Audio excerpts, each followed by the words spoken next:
A lot, though, guys, to talk about with the Memphis Grizzlies. Sound like you really like that Dylan Brooks outfit, though. Yeah. I do recall seeing I didn't you hate it. like. Come on, man. He showed up dressed like it. He showed up dressed like Stone Cold. I think I He showed up did. dressed like Stone Cold. I do, because I saw the, and I was like, in your name, I was like, okay. Wait a second. Kristen Ledlow and 49,000 others liked it. Yeah. No, it wasn't that many likes. It wasn't that many likes. Well, if there was one, There it was one. me. Welcome into our NBA TV studios. This is Game Time, brought to you by State Farm. I'm Kristen Ledlow. That's Greg Anthony. That's Brennan Haywood. We are going to talk about this 6-game Saturday. We're going to have highlights. They're going to have some analysis. But we do need to start with these multiple reports out of Memphis and your thoughts on the last 24 hours for Ja Morant. Wow. Really kind of blown away.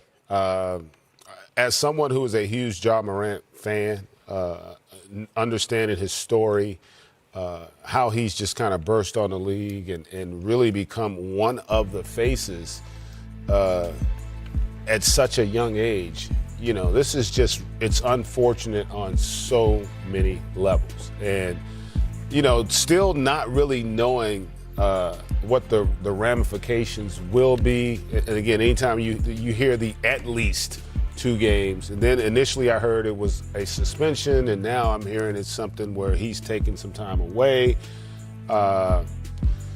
It's a bit perplexing. You know, it's a bad look for the Grizzlies, the city of Memphis, the NBA, and you just hope something positive comes from this ultimately. And listen, I do think that there are going to be some significant consequences. You know, you guys were talking with DeMichael about commercials and shoes.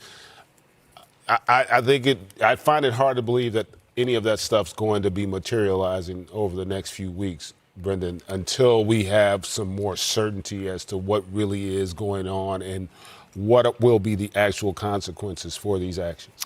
Yeah, and I just hope this is like a learning experience for Ja Morant. I live by the statement, who you are today is not who you have to be tomorrow. And he's made some mistakes, and they're starting to mount up, and they're starting to slowly but surely catch up with him.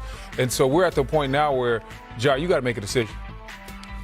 You talk about wanting to be a billion-dollar athlete. Well, that means you're your own brand. You're in charge of Ja Morant Enterprises. You're the CEO. And this is not the way you behave if you're trying to be that. If you're trying to be a billionaire athlete, if you're trying to become the next big brand that you can be the biggest that you can be as far as being the face of the league, the face of Nike, everything else, you can't be involved in this type of behavior. It shows lack of awareness right now. The same week that you're basically accused of flashing a gun on a teenager, you pull a gun out on social media. It's just not a good look. It's a bad look for the Morant family, the Grizzlies, the league. And I just hope that Ja says, you know what? Enough is enough. I'm going to stop going down this path, and I'm going to go in a different direction. How? What should be next for Ja? If you had the opportunity to sit down and to talk with him, what would you say? Well, first, I start with what he said in his statement. You know, he needed to take some time and figure out how better to deal with the stresses. And in fairness, there are significant. For a 23-year-old guy to all of a sudden now become the face of the league, and again, this is not making an excuse because he's got some stuff he needs to address. But I do think he's got to figure out a way how best to roll, if you will, in terms of how he conducts himself, he carries himself. Tons of young people look up to this young man. They're fans of him. They love what he's done, the way he's carried himself, barring this stuff, the circumstances that we're dealing with here. And so the disappointment for those parents who now have to explain this stuff to those kids, that's going to reverberate. That's going to be a bit of a scar. And it's going to take him some time. He definitely needs some self-reflecting.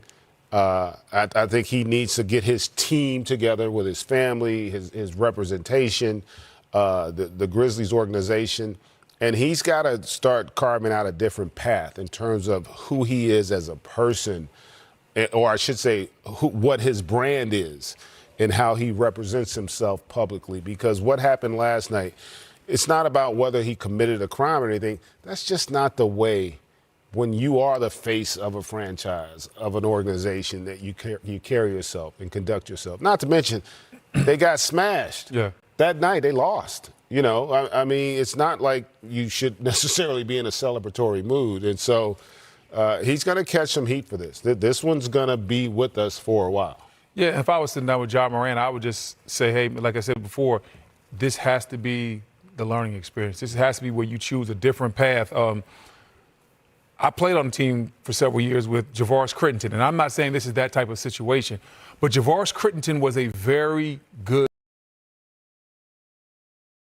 private school, nice young man, and then you start slowly but surely seeing him go down the wrong path, and we understand how dark that path got for him. And I'm not saying Ja Morant's on that path, but I've seen how bad it can go. That's as bad as it can go, the Javaris Crittenton path. And as somebody that played with a guy that stumbled down that lane and never got to turn it around, I'm like, hey, man, this is an example for you. It can be all good today and bad tomorrow. You have to say, no, I'm not doing this. I'm cleaning up my circle. I'm going to make sure that the people around me have my best intentions. I'm going to make sure I have somebody that's going to tell me the truth when I'm tripping, when I'm going a little bit too far, getting a little too loose. This has to be a total reclamation of everything around Ja Morant and how he goes about business moving forward. Fortunately, there are really positive examples of guys who have been trusted with a lot at 23 as well that he could reach out to, right? Yeah. All right, we've got to take a break. We are going to talk, though, more. Grizzlies basketball, all those things that I just described about Ja Morant have kind of become synonymous with the team as a whole because that's how big he is to this team. And you know what? This entire time, not even just with this situation, any little minor instances that Ja Morant has had in the past, he's had the full support of the team. He's had the full support of the front office. Everyone has been 100% behind Ja Morant. And I think after this latest instance, you know, he apologized to his teammates, his coaches, and whatnot. After this latest incident, some of his teammates are probably thinking, all right, okay, you know, maybe we have to say something to him. And now it's on Ja, how he goes from here. You are the leader. You're 23, yes, but you're an all-star, two-time all-star player, and you're one of the biggest athletes in the sport of basketball. I think some things he will probably tone down on. And I think that'll be a hard adjustment for him. Ja has kind of prided himself in a way on being one of those athletes who showcase, you know, a lot of his off the court, you know, lifestyle. He talks about it openly. I've had conversations, you know, with him where he tells us that, hey, you know, yeah, you're going to see me going out partying and stuff like that. But guess what? You're also going to see me get up real early in the morning and go work out in that next morning, too. So he's not afraid to talk about these things. It's not like he's hiding, you know, his lifestyle in any way. But it'll be interesting to see now, will he still, you know, continue to live that way where he feels like, yeah, I'm going to, you know, go out and do all these other things, but I'm going to still work really hard, or is he going to tone those things down? I think that with that statement, you know, it kind of signals me to believe that Ja Morant is kind of going to reconfigure some things and kind of, you know, slow it down a bit, especially with so much on the line, right? The Powerade commercial is going to, you know, come out on March 14th. It's going to be playing throughout March Madness. You know, the Nike signature shoe is going to be available to the public in April. He has so much coming up just in the next month. He has a lot on the line, and that doesn't, I mean, let alone the Grizzlies being the number 2 seed right now and, you know, a tight playoff push.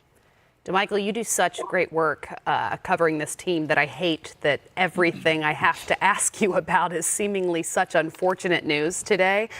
We will talk on another day, but for now, Brandon Clark has also suffered a season-ending Achilles tear. What do you know of his injury, and what rehab is going to hold for Brandon? It's tough. And I mean, it's tough for any player when you suffer an injury like this, but just you look at the history, the type of players, you know, who can kind of, you know, reconfigure themselves and come back and play at a high level are usually those players who kind of don't rely on athleticism as much. When you think of Kevin Durant, you don't think, you know, high flyer, you know, or anything like that. When you think of, you know, Kobe Bryant, when he came back from his, Kobe, you know, even talked about it. It was more about the footwork and little things like that. When you watch Brandon Clark play, this is a guy who's one of the best rim runners in the NBA. He had one of the best floaters. I think his floater was top 3 with Jakob Poeltl and Nikola Jokic last season. Top 3 floater in the NBA among the big men. So all these, his playing style is kind of catered towards his athleticism. I mean, he catches a lot of alley-oops. You know, he runs really hard, you know, does a lot of great rim running, and he's versatile. He can guard 1 through 5, and that's why the Grizzlies love him so much. You know, sometimes they play those bigger teams where Steven Adams is a better matchup, but there are certain games, in particular, you go back to that Timberwolves first-round series last season when Steven Adams struggled. Brandon Clark was arguably the best Grizzlies player in that series. him and Desmond Bane, were the most impactful players, in that Timberwolves series in the first round last year. So this is a big piece. Signed a 4-year, $52 million contract extension before the season. So it's kind of, looking back on it now, it's a great thing that he took care of that business before the season. But going back to the recovery process, it's going to be long. He's not going to be ready at the beginning of next season. So it's going to be a long process. It's going to be real interesting to see how his game sort of kind of evolves. We haven't seen